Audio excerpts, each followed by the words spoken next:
পাঠালো যে তারা উনার জামিন চায়। উনাদের ইন্ডিয়াতে 3 জন মুসলমান মসজিদ রক্ষাকে হত্যা হলো, সে ব্যাপারে তাদের কোনো বিবৃতি নাই।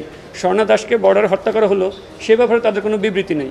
বাংলাদেশের নিপুণ রায়কে পুলিশ পিটিয়ে মাথা ফাটিয়ে দিল, গয়েশ্বরচন্দ্র রায়কে জেলে নিল, আমাদের নিতাই কুমার রায় লার্নেড সিনিয়র উনাদেরকে জেলে নিল, তখন তাদের কোনো বিবৃতি নেই। কিন্তু ইসকনের ব্যাপারে উনাদের একমাত্র ইন্টারেস্ট হওয়ার কারণ হলো তারা তাদের প্রত্যেকটা প্রোপাগান্ডা ইসকনকে দিয়ে, অর্থায়ন দিয়ে, অস্ত্র দিয়ে, বুদ্ধি দিয়ে সহায়তা করে বাংলাদেশটাকে অস্থির করে রাখছে।